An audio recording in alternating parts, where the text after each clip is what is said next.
Punto na ko nga dita pa ilad ang mga sigig istorya ingon ni anang mga puntuha. Kay luod na kay na paminawon. Sumagod. May man to nalagpot si Marcos, diktador man gyud to ni kawatan man gyud. Ang punto ni Senador Marcolita, hindi siya pro-China, wa siya manalipod sa interes sa China, kundi iyang gipanilipidan ang atong kaugulingong interes mga higala. Kinanglan, kay kanang balaod sa kadagatan, may labot ang isla na. Ay, masad ang balaod sa yuta, kanang Kalayaan Group of Islands, mga yuta man na og mga bato. So, doon na sa International Hydrographic Organization. International Hydrographic Organization. Mo ang organisasyon nga mo ilan ni ini mga higala. So, mo file ta dito. Mo nang nangayo siya coordinate si Kulita o dili na ito buhian na itong pag-angkon sa kinini ang Kalayaan Group of Islands. Pero, dili ta magsalig sa desisyon sa UNCLOS nga nakadaog kunuhay ta tungod kay wa man na musuod sa ato kanang mga isla wa man na musuod sa UNCLOS desisyon. Wa mapil ba? Unya mo na itong gamito nga nagiba na ron pagpaligoon sa atong baruganan. Muna punto ni Marcolita. Pero nga nung ato magandang bitaron pa dong sa China tungod kay dagang nasuko sa China. Huwag mo nang gamiton sa papolitika lagi ang China sa ako nang gingon. Dagang mabutar ni mo. Kay sa yun na nga, masugot ka ba? Oras ng istorya ba? Masugot ka nga mahimo kang ulipon sod sa imong kuglingong nasod? Oras ng istorya, kanang gingon ni Quezon nga, I would rather see a government run like hell by Filipinos than a government run like heaven by the Americans. Basta ba? Pupita, tuluha. Kalayaan, kagawasan. Pero unsa may tinuod? Moingon day kag kagawasan ng mga tao nga namuyo na ilawom sa kinini ang mga taytayan na konkreto. Sa mga tutaron diya sa kanabitong creek napit sa University of San Carlos Boysay diya sa Mango. May mamuyo diya. Nakuha siguro nung kay kusog manguwan, mahadlok mo sila ianod pero dili tinguan, mamuyo diya oy. Mo na manaka mahibong di man gikan mga tugan daplin sa daan, ana man tugan ng kili sa Poderama, ana ba? Nada na sila magpuyo during daytime dito sila. Ay magkagawasan na. Kaya nga ito karon bisan og tiguang na may mga arthritis, mananggot gapon, kagawasan na. Mananggot gapon ang mabuhi. Unsa man ang klase sa kagawasan? I mean, wa ta mag-advocate of dictatorship, ha? Punto na ko nga, dita pa ilad ang mga sigig istorya ingon ni anang mga puntuha. Kay luod na kay na paminawon. Sumagod. May mo ito nalagpot si Marcos. Diktador man yun to, ni kawatan man yun. Pero, ang mipuli yun sa manitabo. Maayo.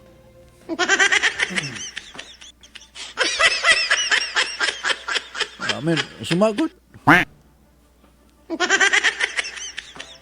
Igo na ba ang sample size ba? The sample size is more than enough for us to determine are we on the right track or not. Obviously, we are not. Sige lang ta pangitag manulunda. Kaya umatay lang option. Kanabang moingon na lang nga, lesser evil. Una, these people who are running for national positions, these are lackeys of the oligarchs. Mo ni Huwag sulugoon sa mga oligarchs, mga higala. Nga mo ay magbuot yun mo say asa tapadong. So, unsa may dangatan sa mga Pilipino, kaya lang magrali-rali aron musaka ang sweldo. Una na yung mga economic experts may na, huy, di lagi na mahimog rali-rali. Kaya ang determine sa sweldo, ang law of supply and demand. Ang market forces may mo determine sa sweldo sa mga empleyado. Mada nagrally. Tanawa ng mga doktor. Tungod kay diutay ra ang mga doktor, daga kay pasyente. Itandi sa pasyente, the number of, if you talk of the entire population, pila ka buok ang mga doctors.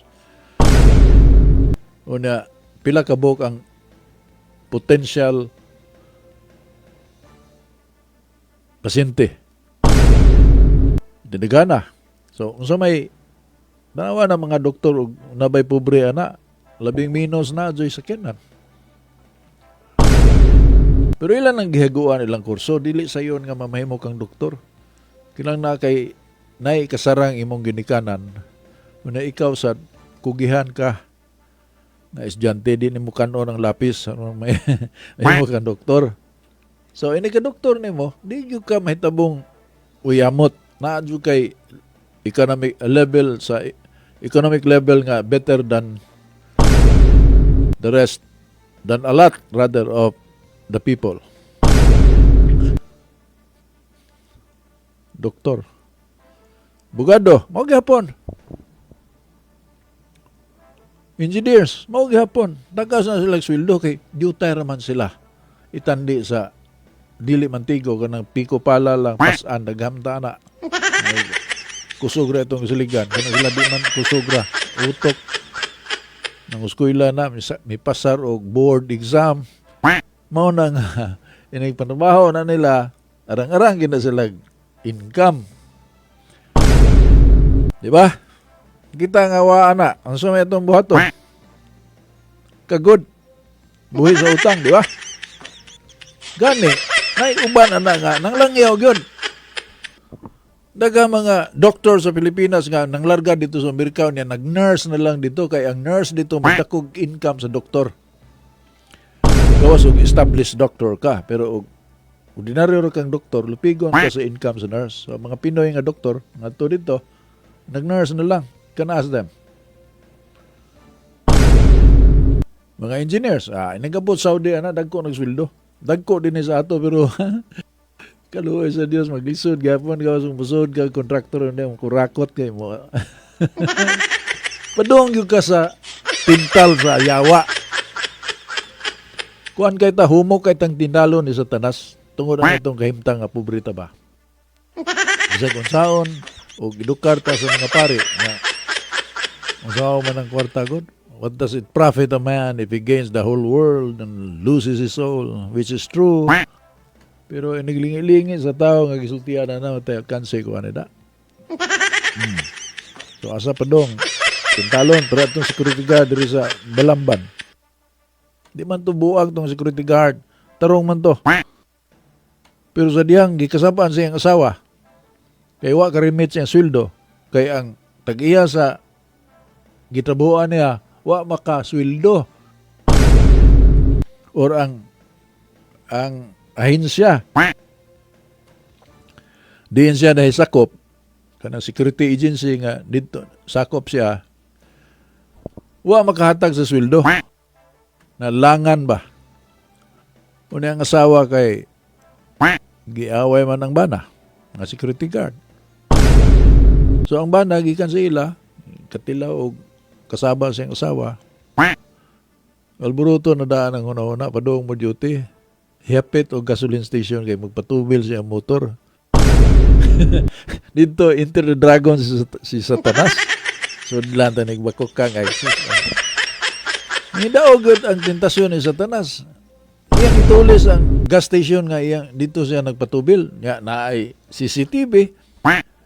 Kada regular siya magpatubil dito. So, ang mga tao dito kay lungsod ro ko na ilhan siya. Dali kay siyang nadakpan. Wa man siya mingon nga dili to ako angkon sa siya Sabay po panagana kay di man mahimo mamakak ng taon tarong. Mamakak pero dali kay mabunggo kay dili ba expert sa pagpamakak ba. Mo to'y gidangatan sa security guard sa Balamban. Unsa man na duol kay sa tentasyon. Gitintal siya sa giaway sa asawa. Wa pa to ang ambot diha na ba si Satanas pag dito siguro ang Satanas nag-develop sa utok sa asawa ba. Amaya na yung bana. Giaway ang bana. Pag ambot dito sa gas station, patubil diha kay di ka ambot na mo gasolina sa imong ibutuhan. Patubil. So dayon dito sa utok si Satanas. Asa makatawa lang taba pero sa labing tinuod mga igala that is a very common situation in the Philippines.